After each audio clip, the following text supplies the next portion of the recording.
Your data is being collected.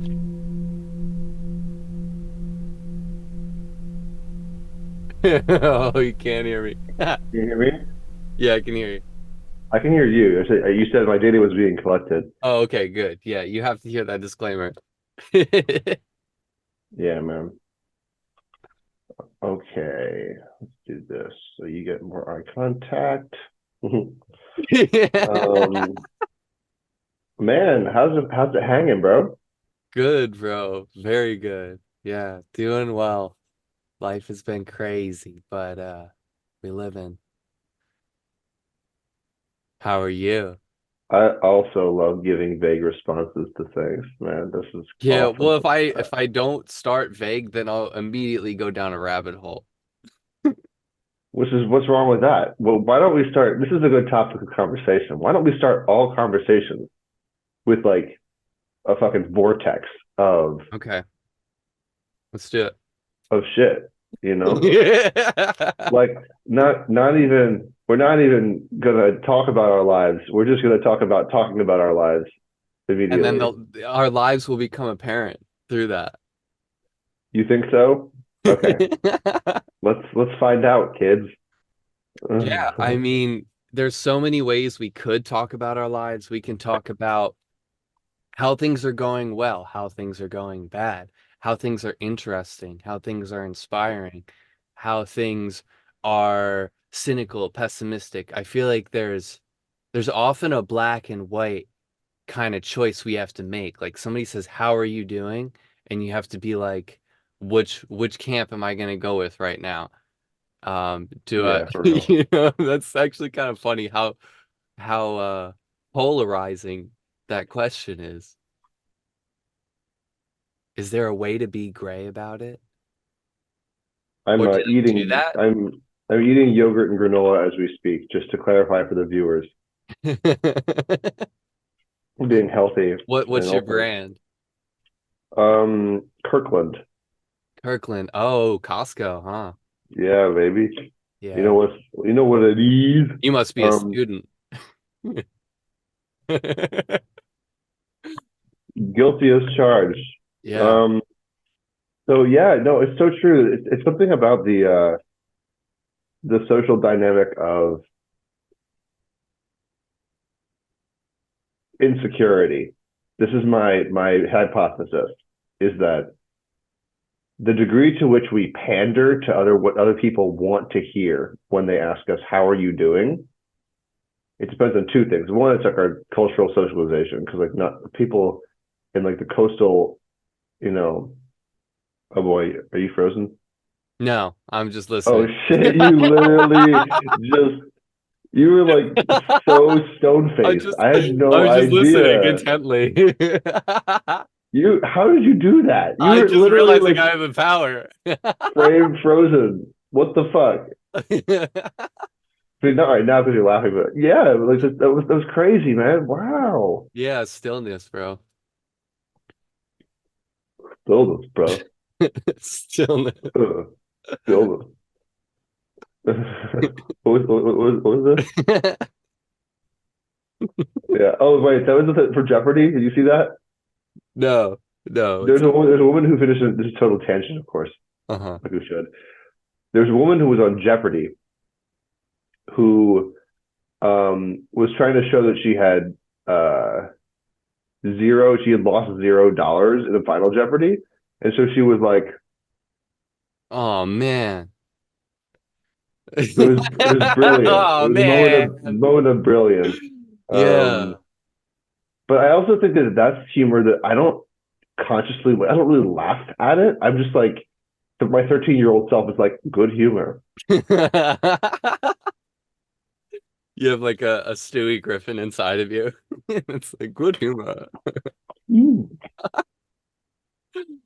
Oh man, I'm already too giggly, but that's good. That's the right amount of giggly. Too giggly is the right amount of giggly.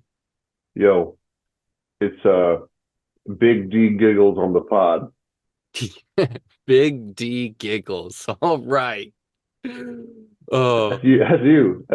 yeah. Oh, that's me. Okay. Or is that us as a collective? It's our collective self. I'm Big D. And I'm the giggle. And you are the giggles. Nice.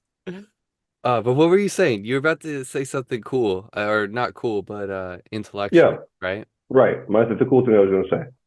So, Yeah, pandering. um, yeah, right. So there's two things. There's a cultural socialization. So how much you're brought up to have meaningless, hollow exchanges of, "Hey, how are you? Good, thanks. And you? Good, fine." Bullshit, the whole thing, right? And then there's the degree to which you feel like you need to impress. Don't You're not going to do it. Feel like you need to impress or like impress upon the person that you're speaking to, because no one's going to want to be bothered by hearing that you're having a shit day.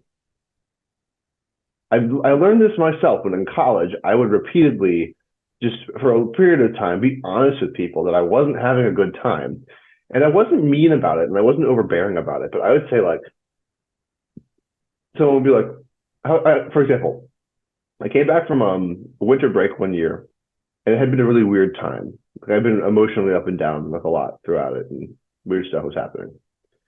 And I, some kid on the ultimate frisbee team was like, "Hey, um, how was your break?" Which is I'd heard about like a million times. And something snapped in me, and I was like, "Fucking weird, man. It was a weird time, not the best." And he and his friend who were there just kind of looked at me like, "Who the fuck are you? Like, why would you say?" It was like I broke a cultural rule, that you're not honest about this, or rather, negativity is not allowed in the common discourse, because people don't see it as something to be processed. They see it as something that just impedes you to the point of debilitation. You know, Which is like I ironic because that behavior is what creates that. right. Yeah. Yeah, it's interesting. It's like we don't know what to do with that in our just baseline unconscious socialized society. It's like, what do we do with negativity? But also, we don't really know what to do with positivity. I feel like it comes out and then like that also kind of dissipates and we lose that. And then we're in that just fine, great, whatever. And we can't let either side be seen, you know? Mm, mm. It's like if somebody's doing really well, they're like, "Oh, I don't want to tell people that because they might feel insecure." It's like I'm just doing good. Kind of. Yeah. I Here's where I think the locus is on in that conversation.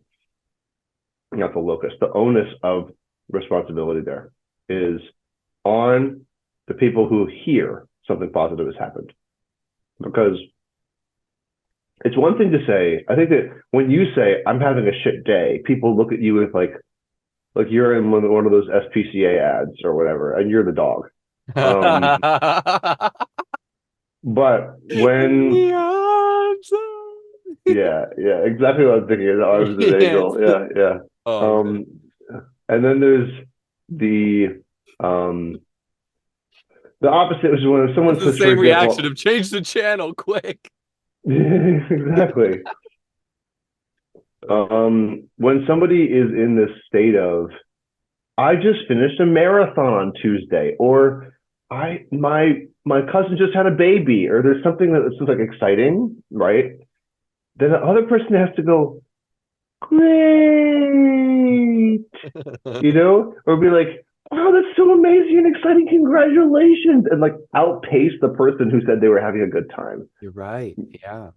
They'll be like, "Oh, wow, that's so They're like beautiful." fanning the Wow. flames as fast as they can.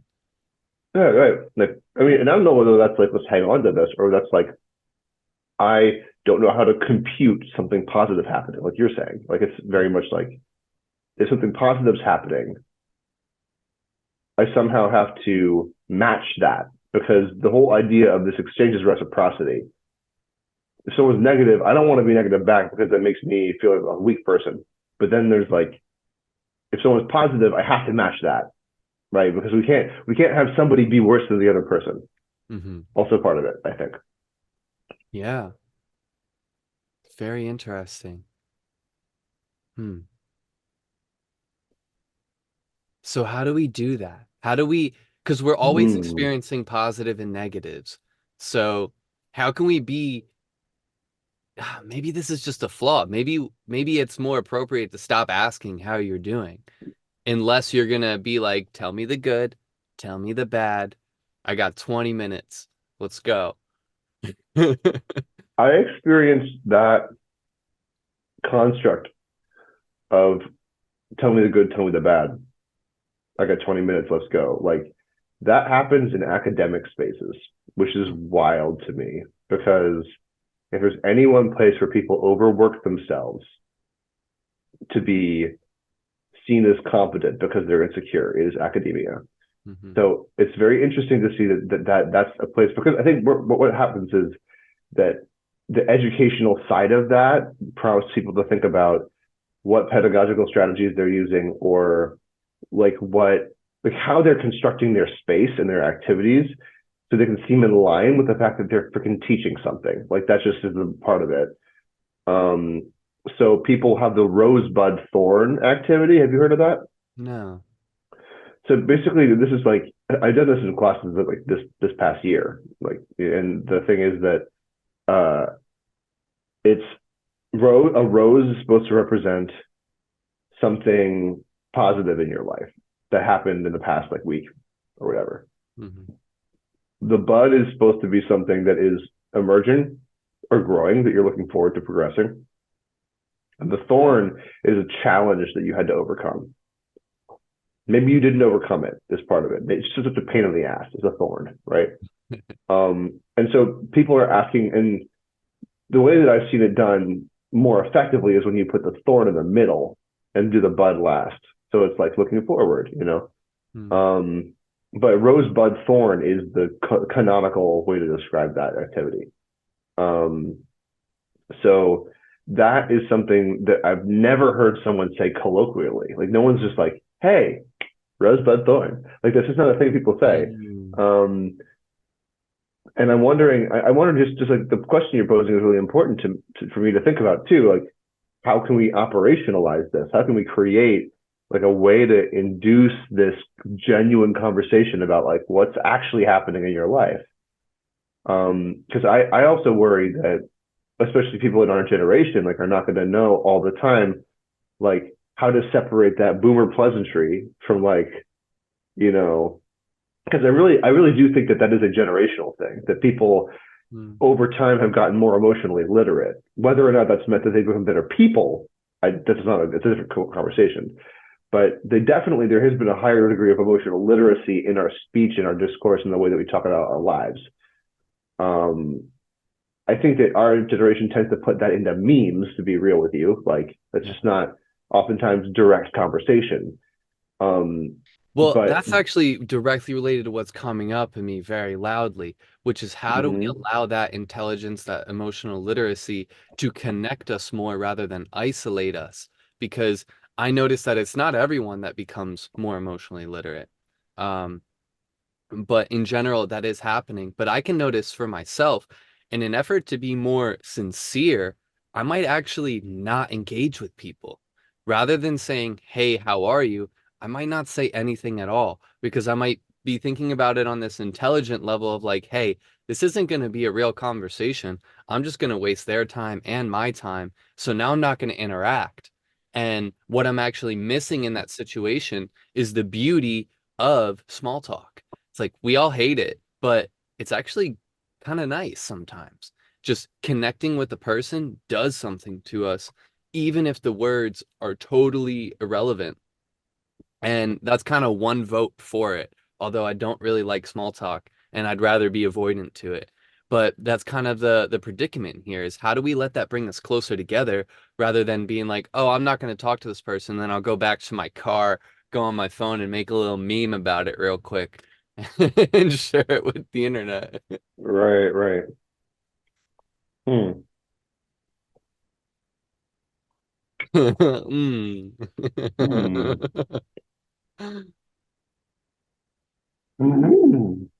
Mm. Yogurt, I must. Talk to each other, we must.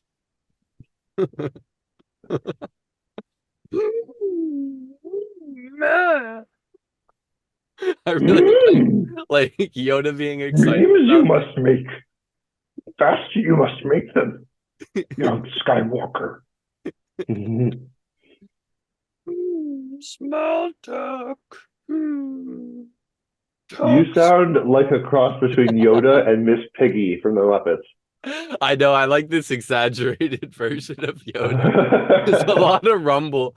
It makes me feel like I don't really fully trust him. Like I feel like he's not gonna hurt me, but like I don't know what's going on inside of him.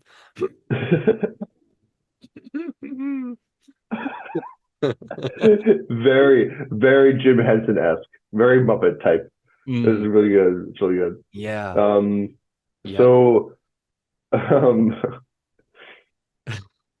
I think a key to this whole question or this whole research problem Mhm. is communication and how we value different levels of communication interpersonally. Because I think that mastering the art of communicating your emotions to people, which, by the way, is implicit in every aspect of communication about your life, because emotions are not separate from your life at all. They can't be. Like, they're just, if it's something that your brain is encoding, there's emotional content with it. It's just the way it's happening. Um, so if there's, you know, communication that's happening between you and somebody else about something in your life, the key thing is that talking about the emotional content in that is hard. It's not easy. You have to practice. You have to be really working at the art of setting boundaries in the communication you're having so you don't burn yourself out, so you don't offend the other person, so you don't like all those things. You have to read the room, you have to read the person, you have to like, there's a lot of different elements that are working there. If you intellectualize them, you run the risk of over intellectualizing the whole process and making it kind of sterile, like you're not just being yourself. Yeah. Um, but then if you don't do it at all, you get insecure about how the other person might feel. This is full circle, right? And Mhm. then we're back to, hi, how are you? Good. How are you? Good. Thanks. Thanks. Bye. The water And cooler stands here's another alone. really important component of that because you might be totally aware of all that and actually be good and practiced at that. I would say certain versions of myself fall in that category, but the real world is very demanding. And whether or not Hmm. you're trying to survive or you're trying to, achieve something great, there are going to be those seasons where your energy is low and you're just kind of like you can't, and then you fall back to the hey, how's it going? I'm so tired. I can't even tell you. But you can do a fake smile, a fake smile or whatever. So I think there's a lot of people that fall into that category. I've heard so many stories about people that are just chronically fatigued and living off of coffee for like 25 years. And then they're like, oh, that's not right. And I think of how many people in the world must be like that. I don't really Hmm. know. I'm still so young, but I feel like how my question is how many people are like that? And then how much does that influence the perpetuation of that behavior? You know, it's like a necessary coping mechanism for so many people that it now becomes the way that we communicate. Like we're only as good as our weakest link as a collective kind of thing. Hmm. So maybe we need more avenues for people to communicate that. But that one's tough because like when you walk in, you're like, oh man, I'm tired. It's Monday. Everyone's like, yeah, Monday. Life. Like don't you say another word. Don't you talk about how it sucks because I might cry. We're not allowed to go Yo, there. dude, it's the mustache that makes that really good. I That got a that job to impression. do. No, I mean it's real though. I've felt all sides of it. It's funny. It's funny how I feel like Yeah. we think of ourselves as one way in one of these categories, but the more we live our lives, the more we'll find ourselves embodying characteristics from all of these categories, unless we just stagnate and wither away. So what do you think? So I'll frame this question in two ways. I will say it the first way, which is a basic kind of loaded question, which is, what do you think we should do to change? You know what I'm saying? And then there's the more elaborate version, which is, who is we in that question? Hmm. Well, I could start answering that by saying what I do and where I'm at with trying to balance all that Mm-hmm. stuff. Um, so I always lead with positive because the negative bias in the human brain is so strong. I feel like it doesn't help me if I lead with negative. So even if I feel negative and I know that I want to get some of that out and share that, I always lead with some kind of positive, even if it's just a little bit. So if someone asks me how I'm doing or what's going on, I'll be like, well, this aspect is going really well, or I'm feeling good about this and that way. And then if there's something that isn't totally positive, then I'll connect that in and I'll do like a very high ratio of positive to a small ratio of negative. And then based on how the person receives that and what they give back, I use that as information to figure out what is this going to be like. You know, if I share this much positive and this much negative, and that person ends up going all negative, then I know what this conversation needs. Like I only said this much negative, and their whole thing is negative. So maybe they need some space for that, or maybe they're a cynical person. It could be, one or the other. It depends. Do Um, you think that the person in this hypothetical situation, would their response look like one of the following? So, A, oh my goodness, you can tell me whatever you need about the negative thing, right? Like I'm here if you want to talk about it. Okay, no pressure, but I'm here if you want to talk about it. That's A. B is, oh, that's cool, man. It's really cool, man. Yeah, sick. So, what do you do?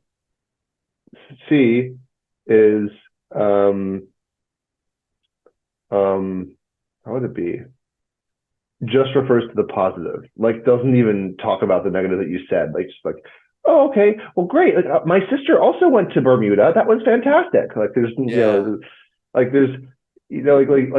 can't process the negative versus like clearly did process and has to ignore the negative versus like is diving into that. Like when someone dives into that, I'm sometimes like, why? Like it's not so much that I'm skeptical or I don't then say the negative thing. I will usually because they're asking about it, right?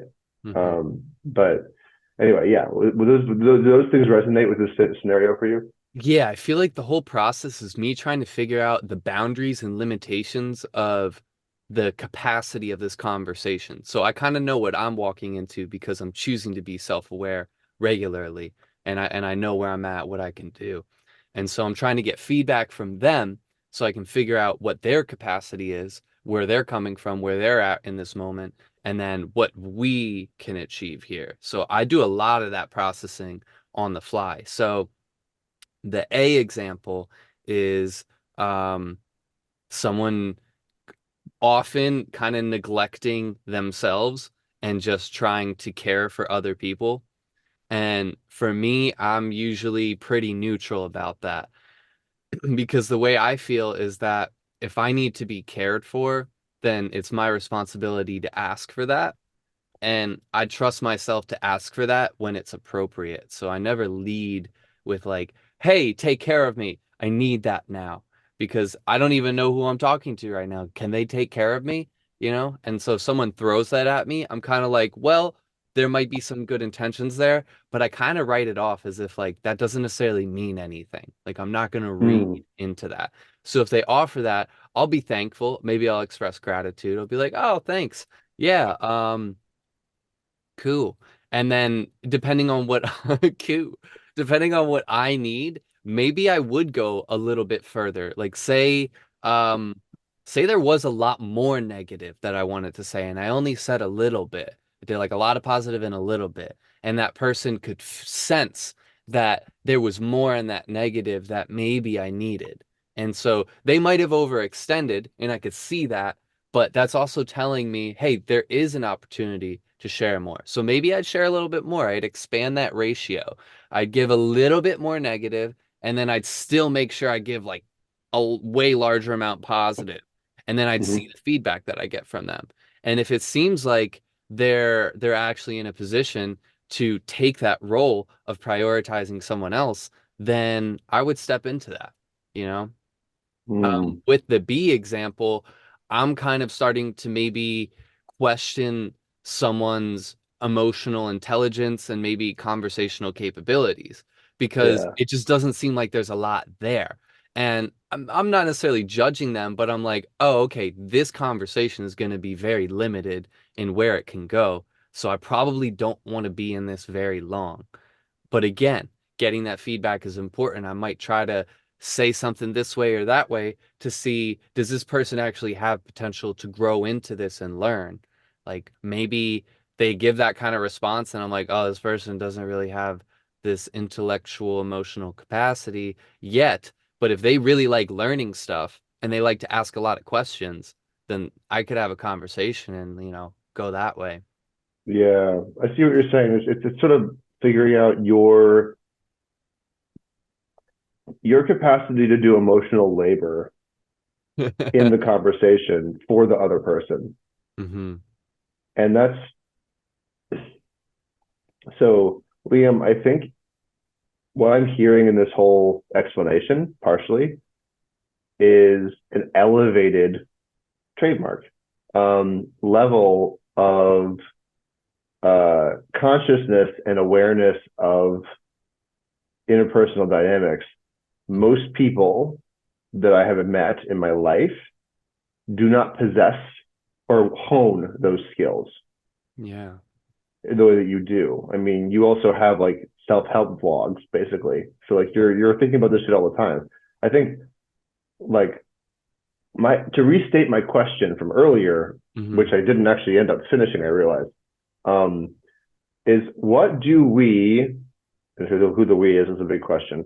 What do we do to encourage and empower our generation to lean on these strategies and to formulate their own strategies Hmm. intentionally to help bolster the authenticity in our conversations, and Yeah. connections. I feel like there's a lot of things we can do in terms of just trying to provide people the opportunity to see that that exists. So many people just don't know. I have this creative curiosity that has sent me down all these divergent tangents. So I've seen all the little things that I could think about to do, and then the valuable ones end up sticking for me. But so many people, they're just not being shown that. They're not intuitively being guided to that.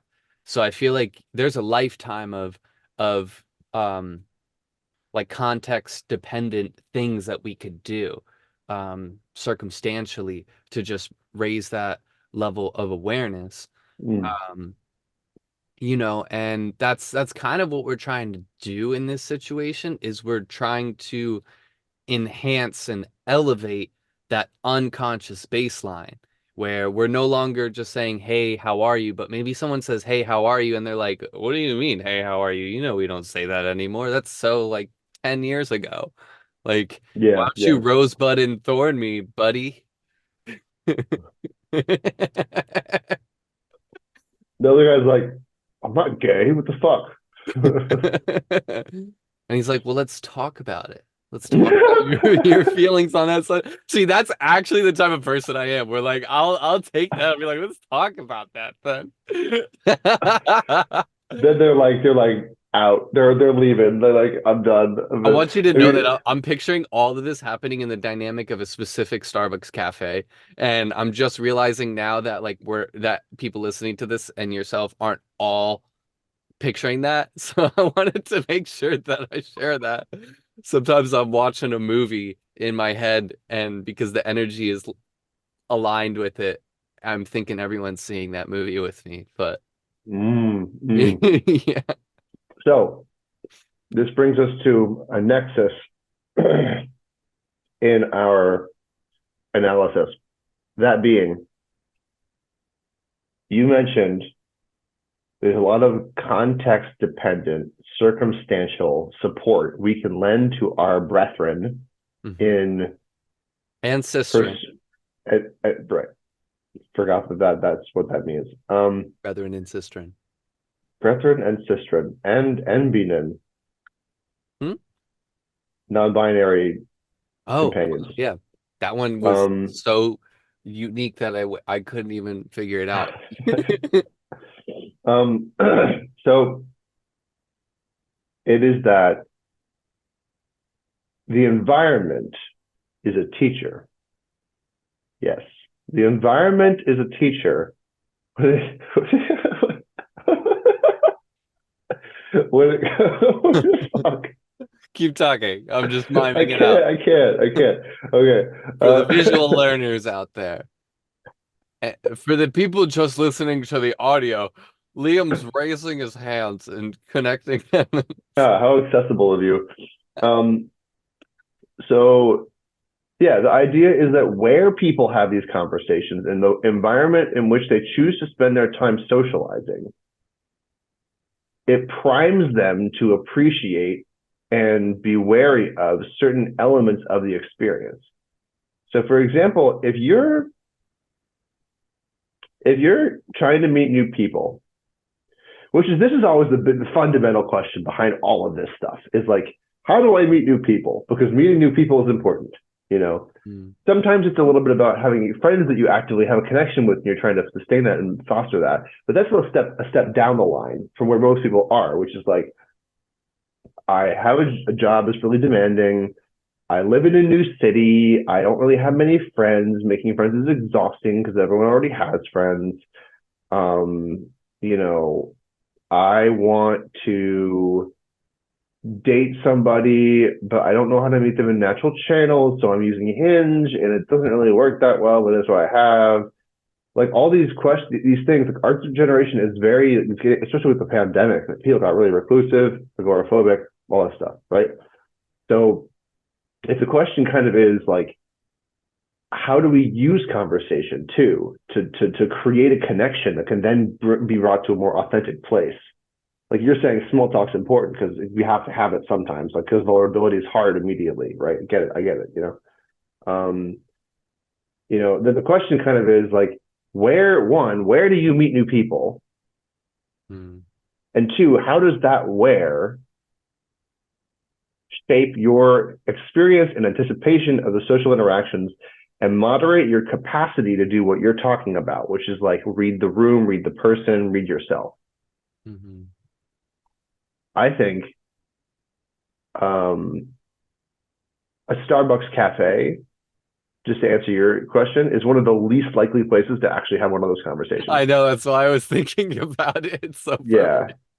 yeah, and that's really funny. It's like it's But busy, but names are being called out.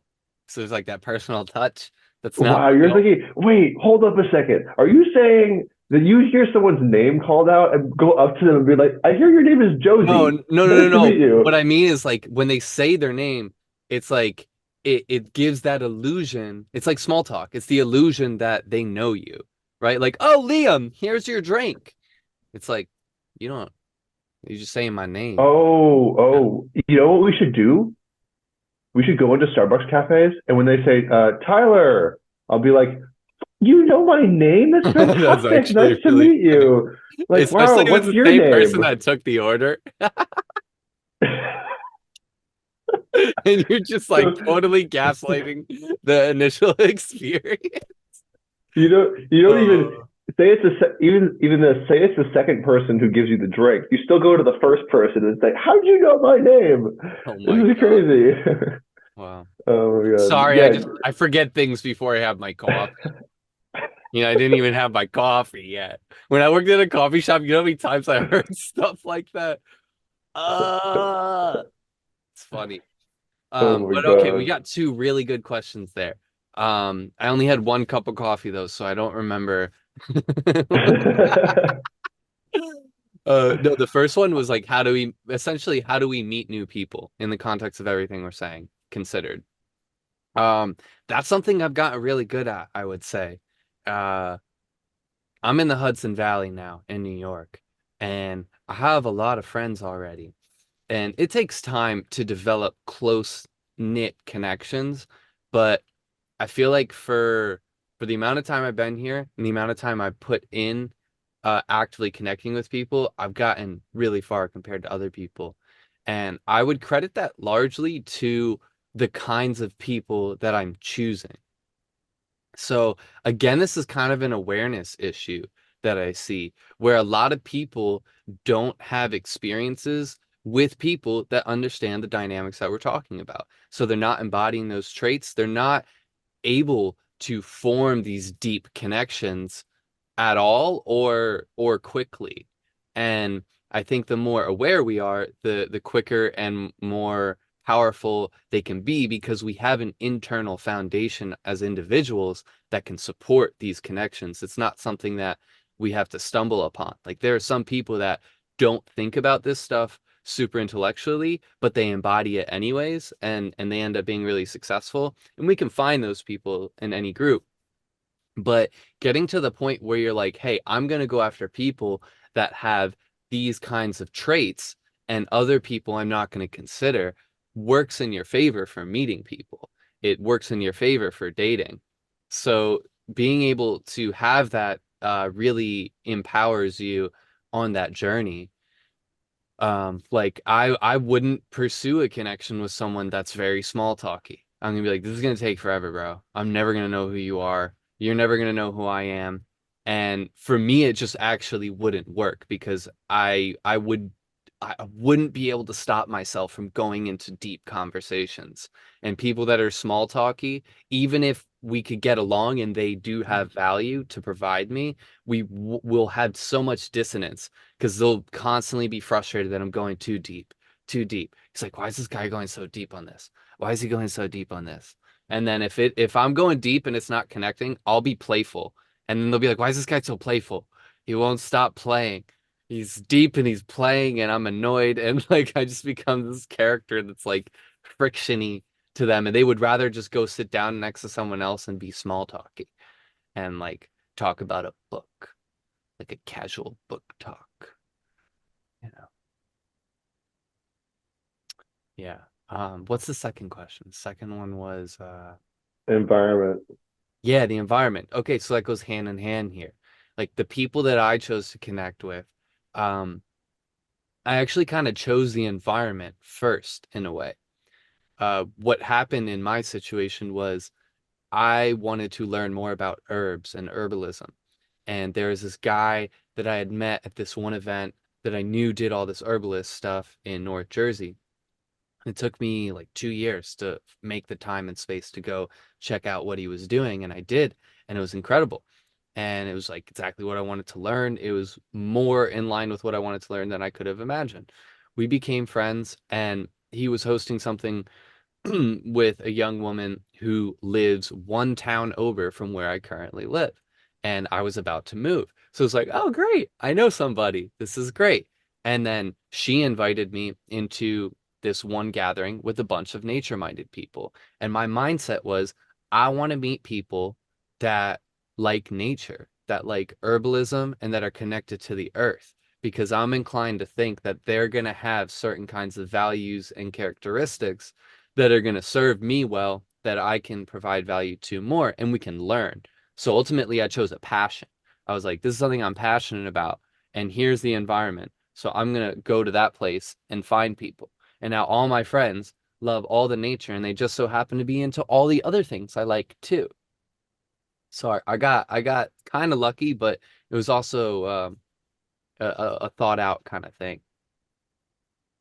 Yeah. I want to point out something about that whole story. Not the whole thing, a specific part of it.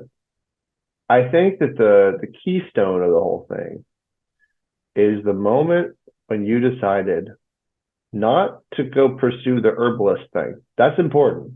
It's Hmm. important. But when you knew somebody who lived a town over and you were like, I have a friend, that is not a mentality most people have around Mm, that kind of thing, right? Like I think it's if you knew the person, you were confident that she had a similar interest in things that you did. She liked you, and you could read that, so it was confidence in there, right? hmm. And I think that that's important to note. but I think that there are so many elements of that that end up falling off in most people's analysis of a new connection. Hmm.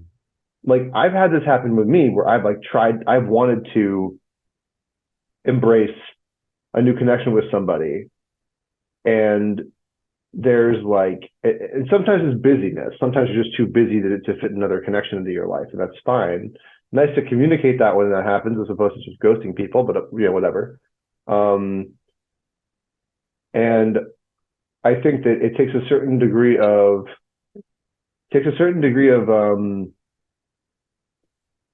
resolve to be like, I'm gonna go and I'm gonna hang out with this person that I don't know that well, but I know her a little bit. So I'm like down, like I think I don't think that that's unique to you, of course, but like I think that it's rarer than if we're talking about like a general spectrum of people, like it's something that you need to work that muscle and get to know it before you But activate it's it. also easier in my specific situation here. Like, this is not a dynamic that's very clicky. This is a place where if you show up in this space and you care about the things people care about, everyone's like, you're part of the community. The inclination is towards that. So if you show up in a space where they're welcoming to that kind of resonant energy and they're not trying to judge or figure out where your status needs to be and all that kind of stuff, it makes it easier to approach that. Whereas if I went to a different space, if I was in a more academic space in general, I might not be so quick to feel that way. I might think, oh, like this is a person next to me. And be more objective about it and feel it out. But what actually ended up happening is I perceived it as here's a friend, at least someone that I can develop a friendship with. And then they actually invited me to this circle of people that met. So I wasn't thinking like, yeah, I already know this person, like we're best buds, but I knew that Yeah. I could probably connect with them more. And then it kind of felt like, oh wow, they went out of their way to involve me. That's great.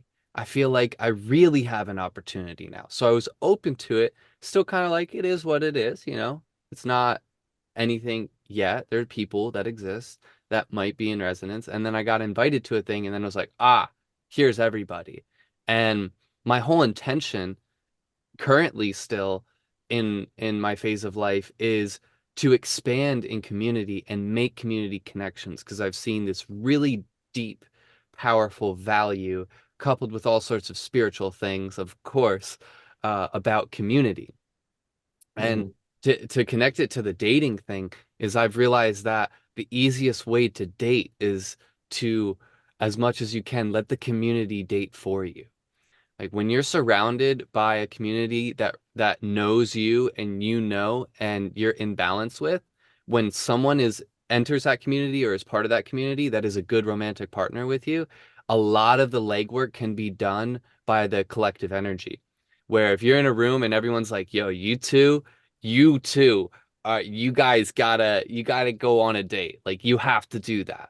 We all know you and you're perfect." Like that does so much legwork for you.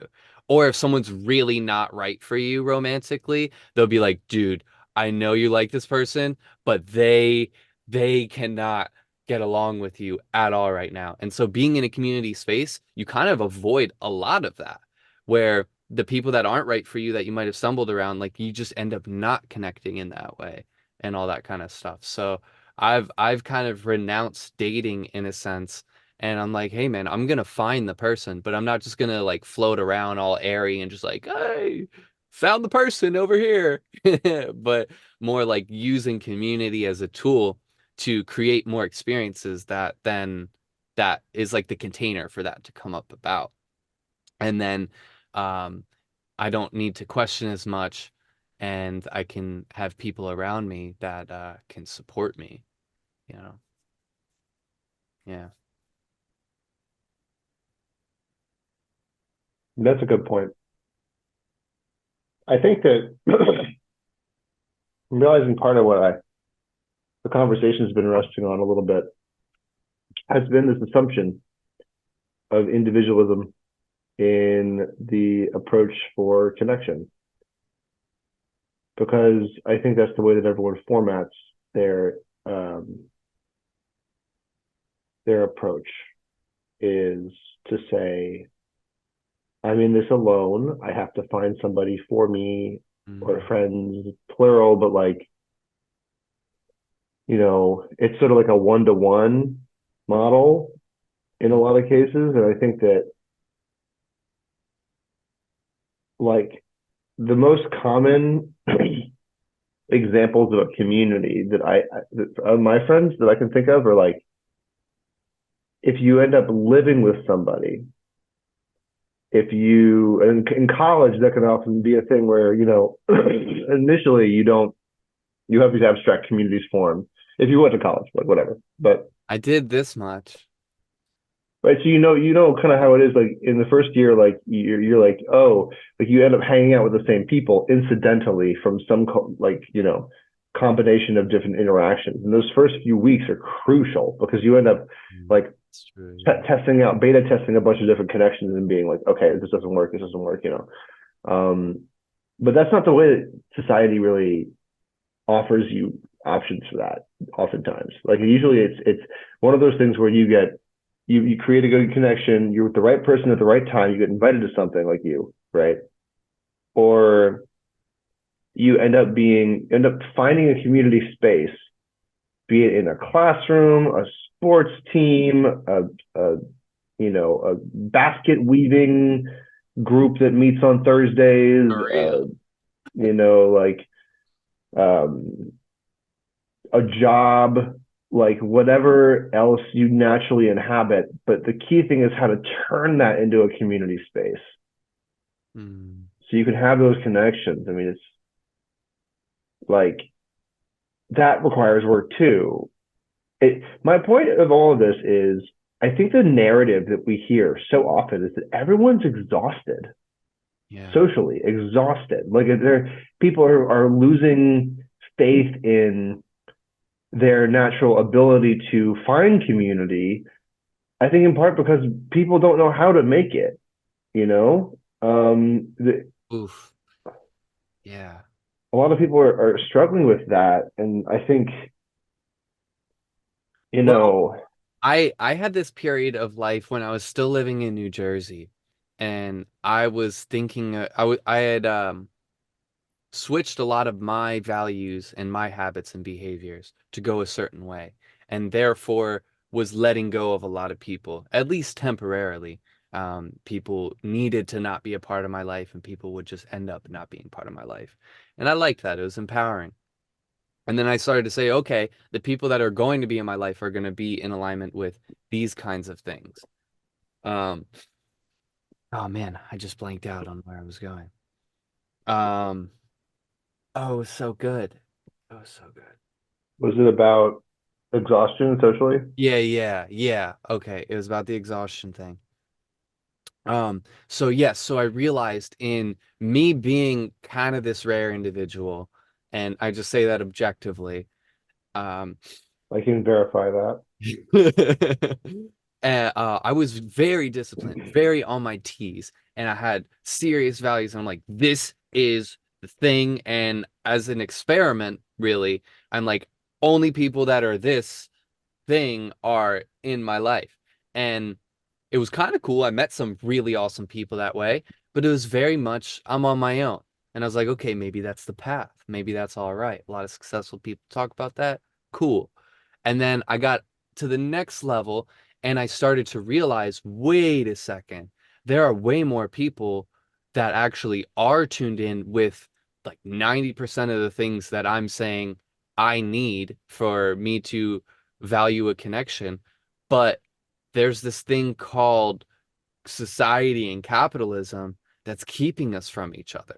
And it was the simple concept of honoring a sleep cycle and circadian rhythm that allowed me to see that. I was like, dude, if I just want to be baseline healthy, I got to wake up early and go to bed early. That's it. And the thing is, nobody can socialize on that schedule if you work a job. It's just not possible. And so I realized I was blaming people. I was basically saying if people go out late at night, they're not disciplined, they're not devoted to their health and whatever it is that I think I'm devoted to. And then I realized that can't possibly be true because they have to work a job. And if they work a job and they value community, then they have to break that. And it's not their fault. They can still care about their health and be devoted to that. They're just working within this flawed system, basically. So I realized that in more ways than just sleep and that kind of thing, the society doesn't support community connection. It actually makes it extremely difficult because at a baseline, you cannot get good sleep and have good friends. And then people get older and they're like, I increasingly need good sleep and I increasingly want good friends. And then if you don't get either, then you're increasingly exhausted and you're in that gray area and you think it doesn't work. And the whole time you don't get community experience because it's not being prioritized. So your community ends up being your workplace and all that. And now the corporations try to like create positive community environments to give you enough of that milk from the teat so that you prioritize them. Yeah. Have you seen the TV show Friends? Yes. I've seen a lot of Friends back in the day. Have. Yeah. I will say I have not seen a lot of full episodes of Friends, but Meta's algorithms tend to think that I love Friends clips. Hmm. So I've seen That enough bits makes and sense. pieces. Okay, fuck off.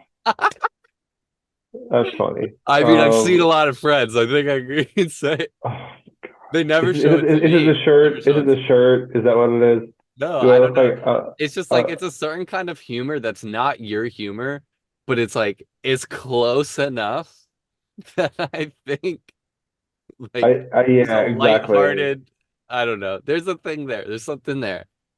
At least it's not Taylor Swift. At least I have friends I prefer over Taylor Swift in terms of content in my timeline, Yeah. or whatever. But not that I Not doom Taylor at scroll another wedding. God. She's always going to another. people's weddings and doing stuff like that. Oh, okay, okay, right, exactly. Or like the Super Bowl happened. Oh, that's Like right. I haven't seen anything about the Super Bowl. I think I'm winning on the internet right now. it's so great. Meaning you're not on it. No, like I'm on it, but I'm not getting any of the like the mass stuff really. I That's don't see great. stuff about wars. I don't see stuff about politics. I don't see sports. I don't see Super Bowl. I get lately I've been getting like Bruce Lee and Rick Rubin, and I'm like, why are you guys showing me all of this? That's cool. That's actually basically like you're basically like a cross between those fuckers and George Harrison. Like that's basically Yeah. yeah, Yeah. yeah, Yeah. Okay. That's yeah, the one time I'll let a George Harrison thing slip through. Yeah. yeah. Because I have a mustache. No, actually, you look more like Noah Kahan, honestly. But Who? Noah Kahan, Noah Khan. I don't think I know him. don't look him up. I was about to. You like, don't. I'm just saying it'll ruin you. You look very much like him. Oh. Okay, I won't look him up. If you were from Vermont, you'd be like that. See, I Um, have the restraint to do that. That's actually not that hard. I'm like, all right, I'm just not gonna do it. yeah. Eventually, we'll hang out and I'll show you, Yeah. and That's the with way an to do it. audience. That's the way to do it. Um, so anyway, totally derailed that whole thing. But anyway, Friends. The reason I was talking about Friends is that I think that show and Seinfeld and New Girl, like all of these sitcoms that have a group of 4 to 6 white people, Hmm. Well, basically. New Girl is the exception. You're right because Coach and Winston are black. Yeah, Anyway, except they got rid of um, Coach. I guess it was one too many. and I guess Cece is technically half Indian or whatever. Um, That's true. That's yeah, true. But they felt white. Like Winston, the black guy they kept was a white guy. I'd say he was a watered down black guy. I wouldn't call him a white guy. I think that's unfair. I'm just trying to stretch it. Yeah, I I'm just know. trying to I say know. the provocative thing here. Yeah. I mean, Yeah. it was. Yeah. Is it because he was a cop? Is that why? No, it's because he was more feminine. That's basically what it is. And Yeah, I think you can make an argument that has nothing to do with being white. I think it's very fair. yeah, for sure. Anyway, the whole like idea of this is like there's a few different elements that I think that the media is typifying this like this kind of loose friend connection and like the multiplicity of interactions in a group of people as being romanticized, as being like Mhm. if you really have friends and you really have a community, this is what it looks like. And I do think that a lot of people like aim for that level of synchronicity in their communities, and their communities are like a group chat, you know. And I think like based on what you're talking about, like aligning with values, I refuse to believe that like the differences in personality between people that make friendships interesting and like dynamic and because it's not the similarities that do that necessarily, it's the differences that make it spicy and like you know in a group of people like you want diversity and like variety, right?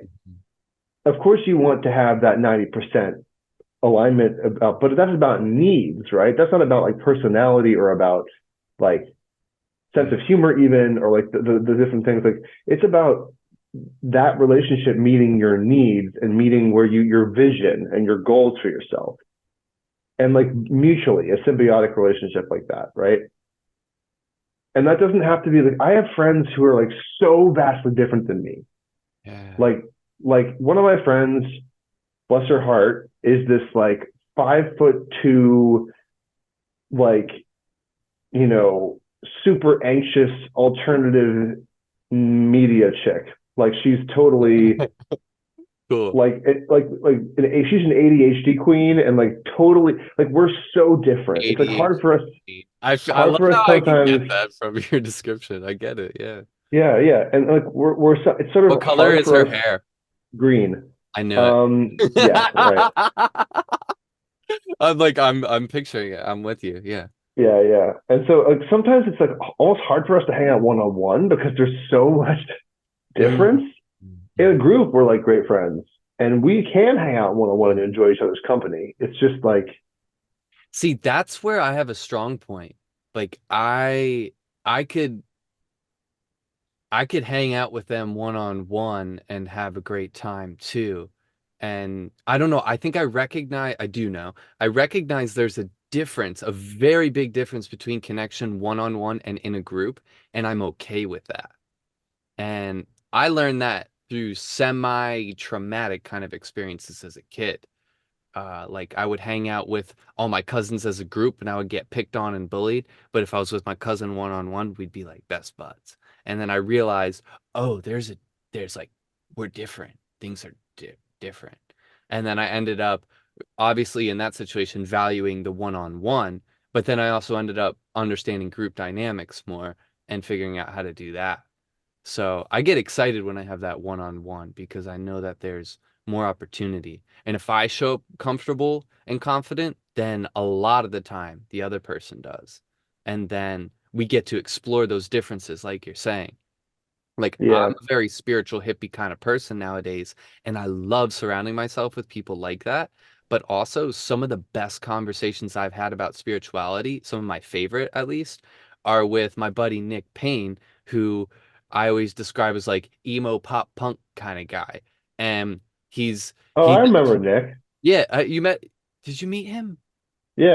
Yeah, hometown friend, Like right? yeah, probably back when we were like partying or something in high school. Yeah, I told because the description got it for me. I remember the hair is like this.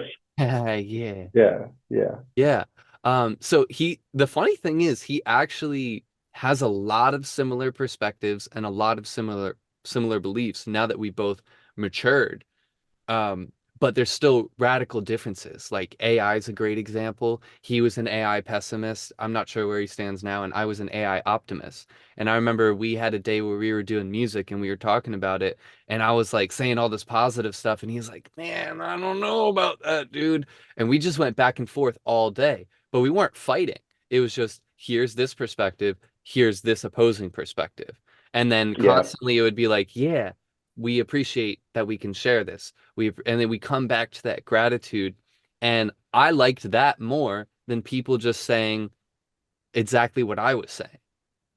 And that's the whole reason I want to share the conversations that we're having and stuff, because each person I know that I talk to, there's something like that that's there. It's like they're all so different. And just kind of sharing conversations that way gives people permission to then exist that way. Mm, that's wholesome as Yeah. fuck. And in today's society, we fucking need that, bro. People need permission to have friends on the right and have friends on the left, you know? Or I think though too about the political thing, there exists this Oh, I was talking about just massive. physically.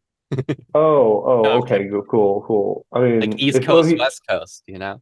okay, yeah, great. I think if, regardless of what you meant with that, like I think that with there's two things that we're talking about generations here a little bit too. Like earlier, we were talking about how there was like a kind of a boomer precedent for small talk and for relating to people and getting married early and all this, all this other stuff. That's not what we talked about, but that's part of it. Or rather, getting married cluelessly and not really thinking that much about your partner. You know, Mm-hmm. even if you're choosing, just fall in love. That means you can do a marriage and a kid. No, um, kids. That social Um, bowling lane. exactly. How many do you Right. get? And some people just gutter the ball. It's like, Yeah. damn. Those kids are going to grow up traumatized. So that's what that means. Um, Classic gutter uh, balls. that's actually a pretty good concept Yeah, it is. and a good name for a child. Yeah, it's pretty cool how we rolled into that one. Hmm. Uh-huh. What Yeah. else you got? But that might be Can't, it. But I feel like there's definitely more. okay, let's put a pin in it for now.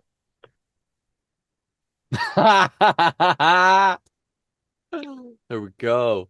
I got made Yeah, fun of for having shoes that looked like bowling shoes in freshman year of high school. fucking dweeb. Yeah, honestly, I thought they were the coolest shoes I ever had. And of course I got made fun of them. Yeah, yeah. Okay, so anyway, what we're saying is like the bowling lane thing is part of it, but I think that um oh shit, we were talking about You mentioned marriage, politics. social bowling, and So politics. so they used to say something, which is this you probably heard this phrase before. There are two things you don't talk about, son: religion and politics. Hmm. People in our generation give a shit about neither of those things.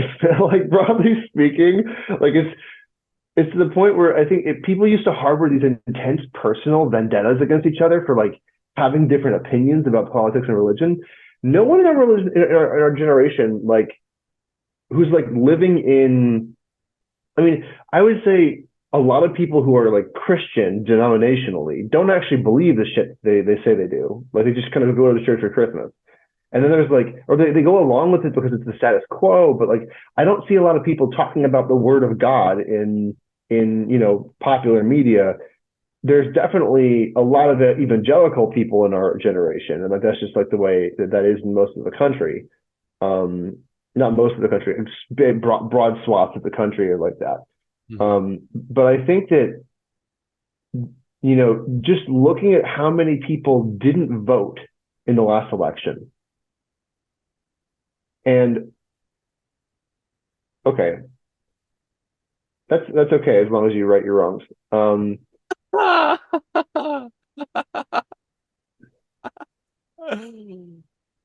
We can talk about that later.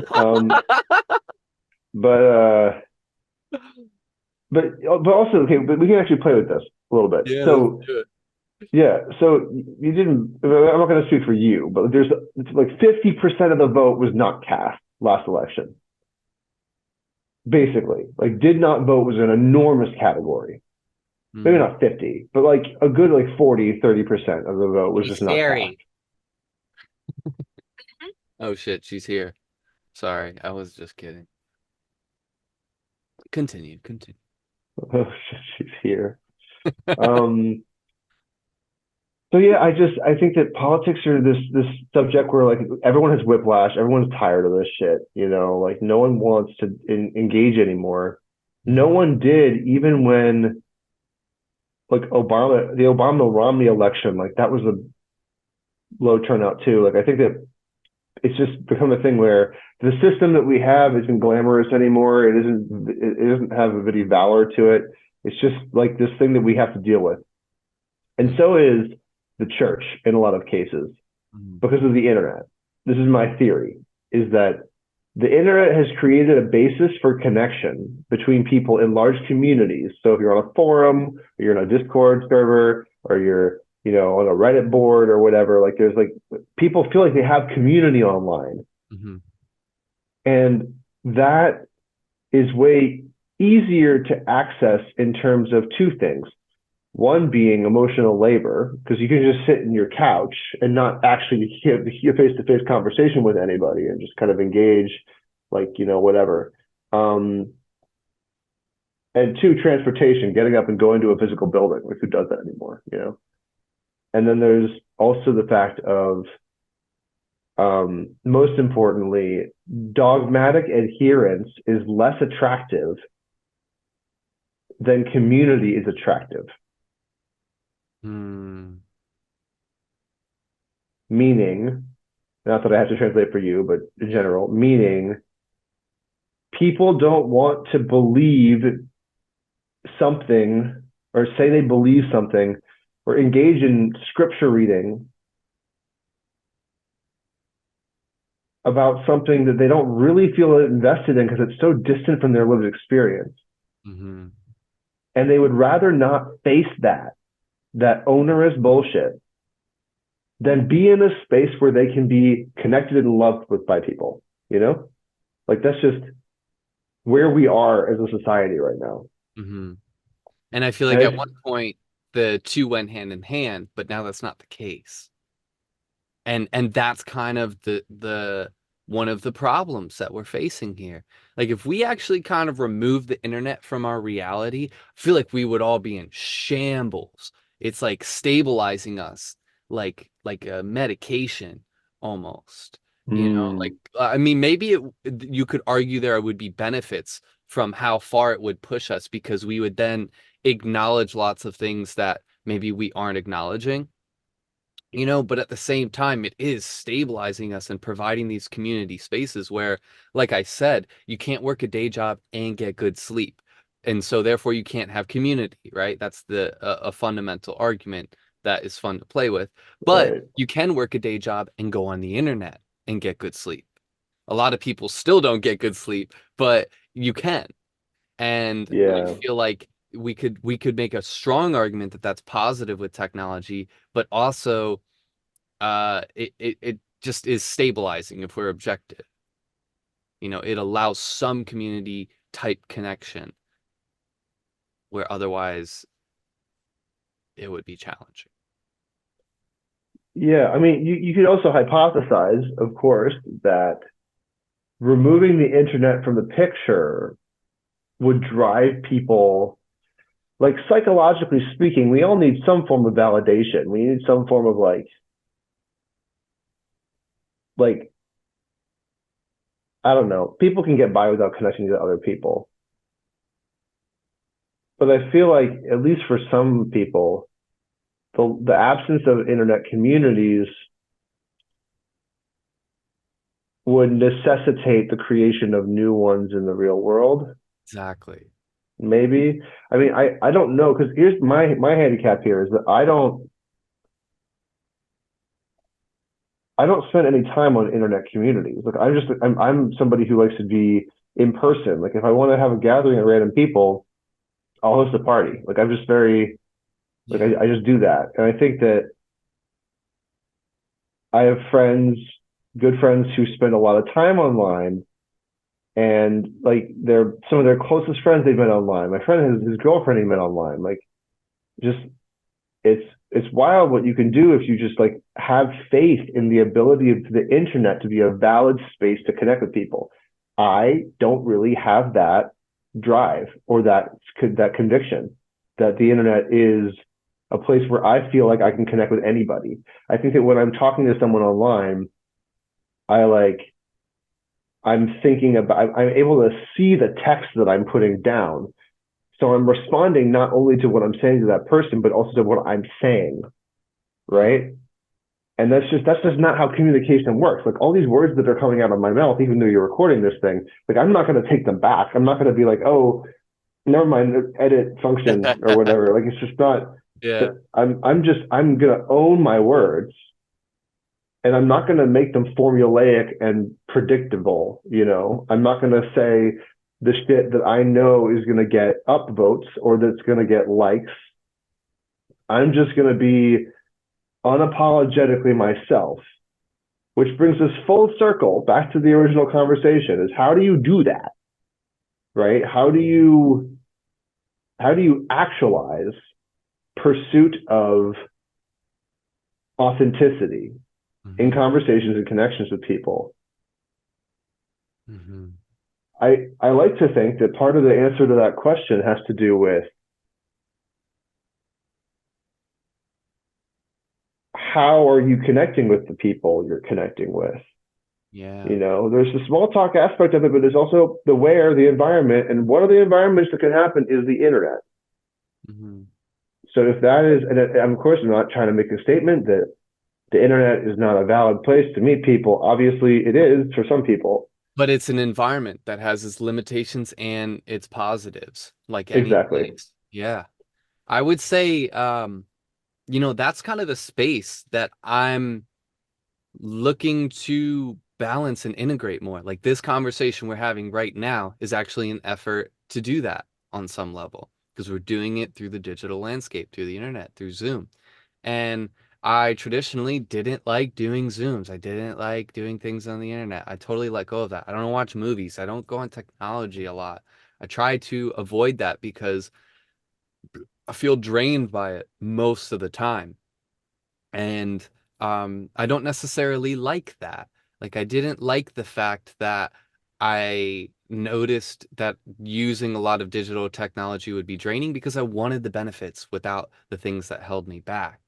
And I chose to prioritize in-person connections, actually not because um, it just didn't have those drawbacks, but because I noticed a lot of value. Like say I want to go to this circle of people that I met. It was like a meetup at this park in Beacon. A lot of value I would get is from me getting up, getting in the car and driving there. Just to do that was valuable. And then I Yeah. get there, and then now I'm in a park, and that's valuable. And now I'm looking at the clouds and the sunset, and that's valuable. And then guess what? There's connection. So I could have connected with the same people in this setting, but I would be sitting in this chair inside. So if I was tuned in with my body, I would be like, oh man, this isn't good for my body. This doesn't really feel right. Whereas all the other things is getting me out into a park. Maybe I'm moving and I'm breathing with other people. And there's a lot of holistic kind of things that come about.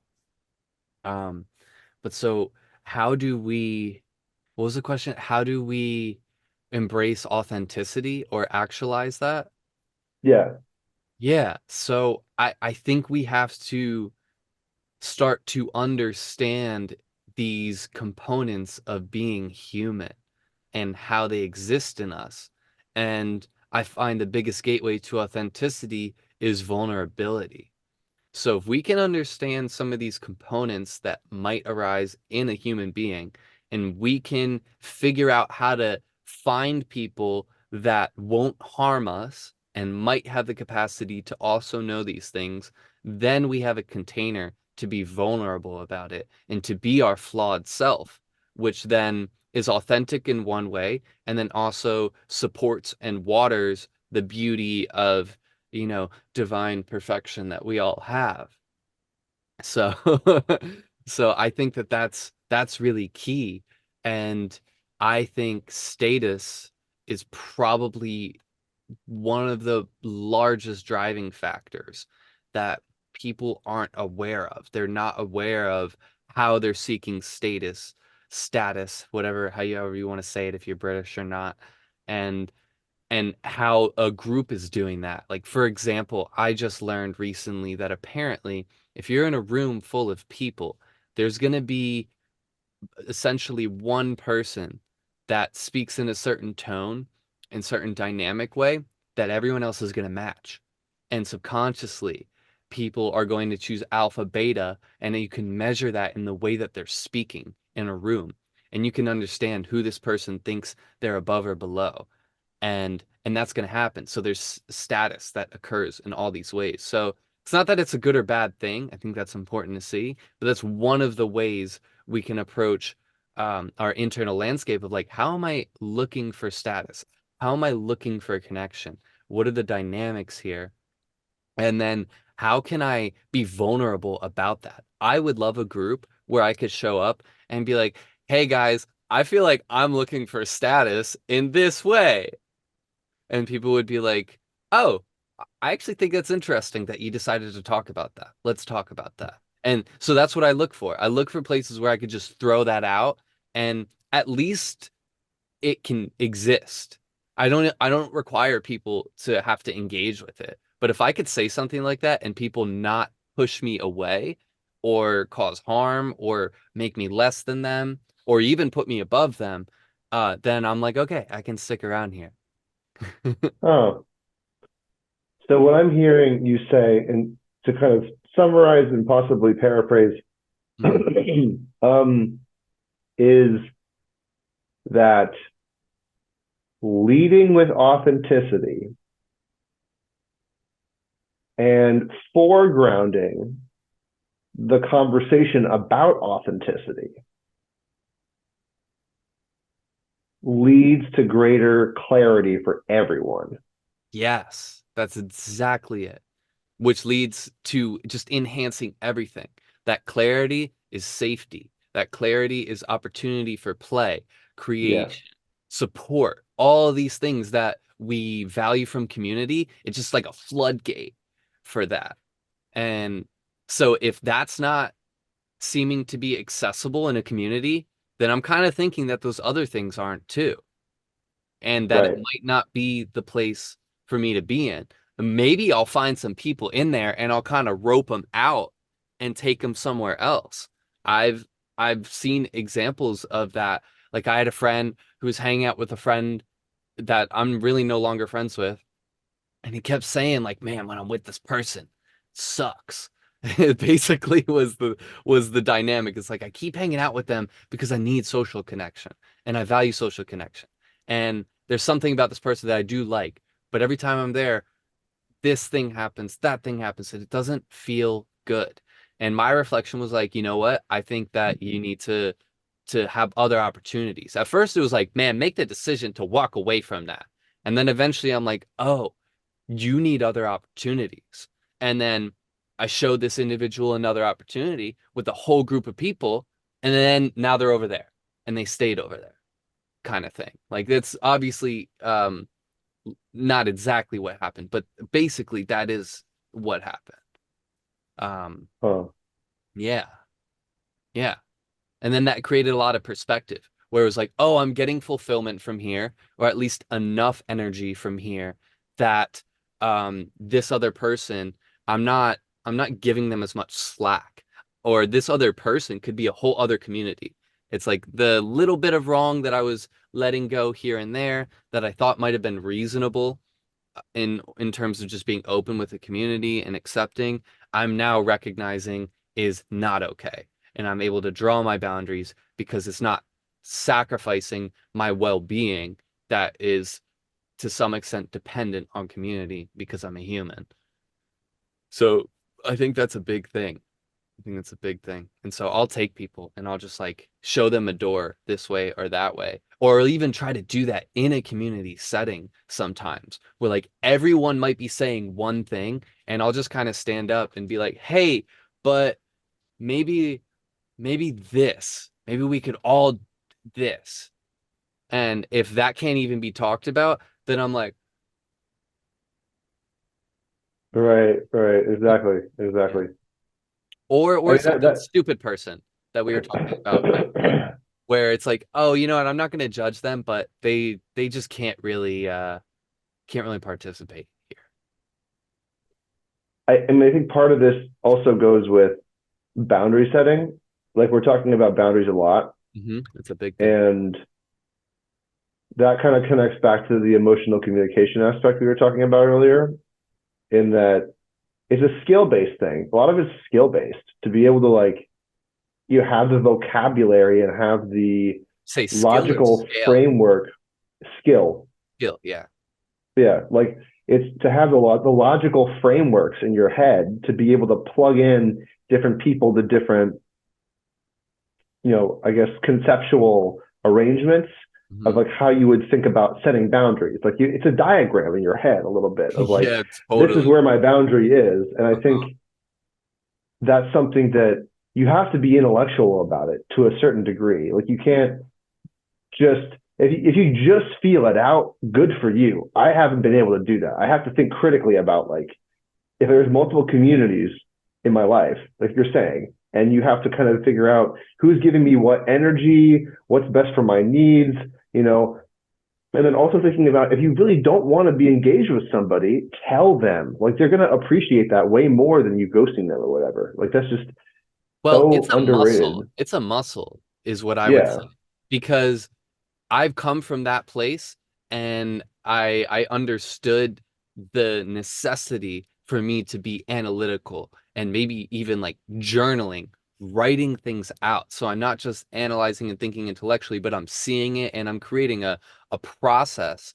And then Yeah. through that and then taking action and doing all this stuff, it's like going to the gym, doing light workouts, then doing heavy lifting, then going and playing the game and then reflecting, watching the video of the game afterwards, and then letting Right. that affect my training. And then eventually it's like, oh, I don't really need to count my reps and sets anymore. I can just feel like I got a good workout in and I know I did it, Yeah. getting results now and all that kind of stuff. So I think once you build that muscle mass, you have to do a lot less to maintain it. And once you have those diagrams and stuff and you feel into it enough times, the feeling starts to embody the intelligence that you had to source intellectually. And then I think they both start to feed each other.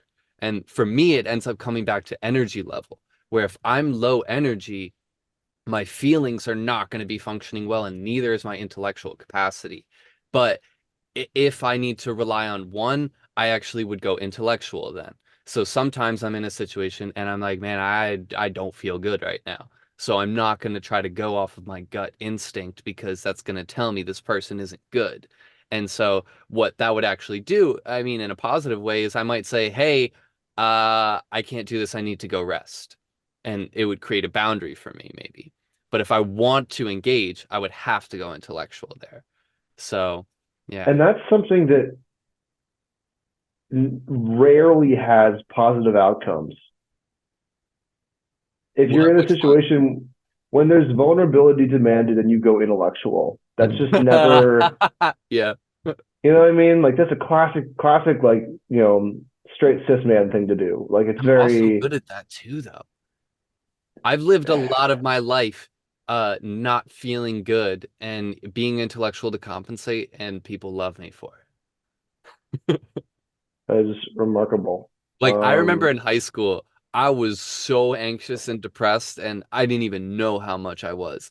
And I remember Nick Payne actually, he probably doesn't even remember him saying this, but I remember one day, this is like years of me experiencing this, and we're in high school, and he's like, I don't know if he wasn't trying to be mean either. He was just saying, he's like, I don't know if Liam has ever experienced like depression or anxiety because it just doesn't seem like it. If he does, he's just a master at hiding it. And I was sitting there like, like, yo, nobody knows. But in truth, I just have a really dynamic personality. I don't even think I was necessarily hiding it. I just think I also had more. So it's like it's Yeah, no, very that's a complex. good assessment, I think, of you like thrived on the beautiful chaotic energy you created. It was like a good feedback loop for you. You know. Yeah, yeah, definitely. But yeah, I think it's very, very I like the analogy of a muscle, building muscle. And I think the way I'll extend that metaphor too to say if you're lifting weights, I mean, you're talking about a game, but say you're just lifting weights and you just starting to lift weights and you don't know anything about muscle groups or fitness, and you really want to get strong in like one particular aspect of your body. Say you need to do physical therapy. If you're just going to do like the physical therapy, if you're going to go to a physical therapist, hint, therapist, and talk about what is your issue is like my foot, my like, my one of my tendons in my foot is bad, and we have this. I have plantar fasciitis. Okay, I have to like stretch my foot in a certain way. They're gonna tell you exactly what exercises you need to target that muscle or that the fascia or whatever, and um, strengthen the muscles around that so you actually have a chance of recovering. But if you instead just go to the gym and you're like, I think I know where this muscle is, I'm gonna just fucking lift, and then you just go at it, you're likely Some going to people are a successful, but most people are not. right. I mean, well, the people who are successful do their homework at least. They don't lie or whatever. Like, That's actually I, true. Mhm. so I think that if you don't do any research beforehand and you just go in thinking, I can do this, you're going to end up strengthening maybe not the right muscle. Like, for example, to bring it back into the real world out of metaphor land, if you're trying to figure out how to set boundaries with people in your life and you don't use an outside consultant, a therapist, to figure out, or a therapist or like trusted elder or some shit, like talk to somebody, talk to people, whatever. Like, but probably a therapist if you can afford it. Like, yeah. BetterHelp is great sometimes. Sometimes. Um, you talk to somebody about it, you get some advice on the problem. You have a structure of support where you can kind of have a sounding board to think about, okay, what do I want to do with this person in my life that's causing me trouble? Like, how do I set this boundary? And you outsource your informational labor on that a little bit, and you also create a relationship that helps you think about how to have a give and take in that process that you apply to the other person. All these things, you will be informed enough to actually strengthen the right muscle when you're actually trying to figure out how to format a boundary with that person, right? Yeah. Or set Well, it up this in a is way the that makes awareness sense. that I was talking about that kept repeatedly coming up in many different ways. It's like, oh, well, a big gateway to the change and the action is awareness, awareness, awareness. Right, right, So, exactly. and then like you're saying, it being such an individual process in today's world, like the therapist is kind of what helps you with your individual process, right? And that's actually something that I perceived when I was receiving more insights and digesting and studying the nature of community more. And I filtered things through kind of top down. And then I came to therapists and I was like, oh, I'm seeing how this connects to all the things. It's not just therapist because I am struggling or physical therapy because my foot is messed up or whatever. It's like, no, no, no, no. Each athlete kind of needs his specific coach. If I'm a pitcher on the baseball team, I need a pitching coach. And Yes. then I can go play on the team. And then I'm part of the community, you know? And of course I can pitch without that, but then I need to do all this other kind of work. And an amazing team will be so good before the pitching coach even shows up that I'm already throwing strikes every time. Even still, having the coach will take me to the next level and support me individually when I'm not pitching good, which is inevitable. And so I feel like Right. the therapist falls right into that. That being said, I don't have one. Hey, well, that's why I backpedaled a bit from saying therapist is the only way. And Yeah. the key thing is having a vested interest in elevating your awareness. That Hmm. is it. If you have a vested interest in that and you're dedicated to finding pathways to make that possible for you, you can learn and you can grow and you can become somebody who you want to be, or more importantly, accept who you are. Yes. I don't even have to say it. In the last conversation I had, I said, I was talking about creative process, and I said, I don't want to try to be something, and I don't have to try to be someone because I am someone. It's just a matter of changing the different skills and approaches that you take to different things in your life, which is a learning process that you can apply, but it doesn't change fundamentally who you are. It Mhm. just makes you more skilled in a certain area Yeah. and more We able can to accomplish cultivate your goals. skills and traits all across the board. And like once we Yeah, have that awareness, even before we actually acquire any of them, we're already so powerful.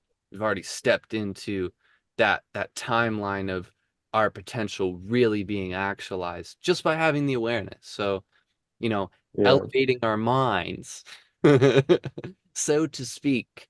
Um, Love yeah. product placement. Yeah, I guess I was branding there, although I don't really do that. It just happened. Branding. Ah! Dude, that's what it is, right? We can't say that. Honestly, I'm kind of surprised. There's got to be somebody on the internet, at least a Russian troll farm, talking about that for sure. We can't say branding. Have you seen? Branding? Do you know what that is? Branding is branding. Have you seen the Key and Peele sketch Fraternity Branding? No, I don't think so. Oh man, oh it's so painful to Oh, I watch. wanted to say earlier, I watched like almost every special that Matt Rife has the week Oh after we really? talked. Yeah, I just Okay, dove in on it. I just wanted to let you know. No, okay. check it What'd you out. think? I thought it was fun, dude. It was really cool to just see or to learn about the landscape of comedy in today's world. As a creative that's always navigating the changes, and like, I'm only 26. I'm still like, how do you do music? And it's changing so quickly, you know? So to see a different field, comedy, oh, this guy's kind of one of the first people to be a TikTok comedian or a YouTube comedian. And I'm also discovering him at a point where now he does have a Netflix special. So I didn't just see him when he was only this or only that, but I actually get to see all of this evolution up to now. And then now I'm kind of riding with him to see how it plays out. It was really, really cool. And to get that insight and that feedback that as a society, that's something that happens now. We've crossed that threshold where that exists. And then Hmm, beyond that, I loved getting to see just crowd work. Like I watched his crowd work special. That was he's so good at fun. that. It's so fun. And that's something that I appreciate the most. And he's also hilarious. Aside from that, I love the way that he is really, really offensive in some ways, but also makes it really clear what comedy is about for him.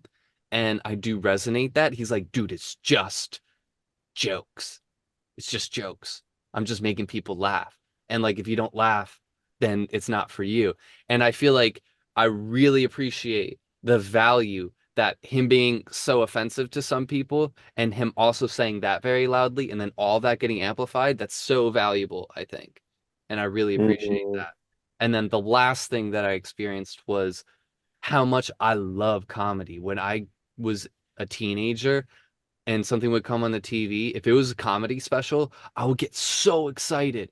I was like, yes, comedy's on. oh my God. And I always wanted more of that. And I felt like I didn't have access to it. And now I'm like, yo, I just watched 5 hours of Matt Rife, and there's every other comedian accessible to me now. So it was pretty cool. I didn't dive into all of them yet, but I'm recognizing like, dude, everything is there. So it's it's pretty awesome. Nice. Yeah, and Nice. I'm Well, still I'm I'm glad still you had a gonna good go up and experience. bomb. I just haven't done it yet.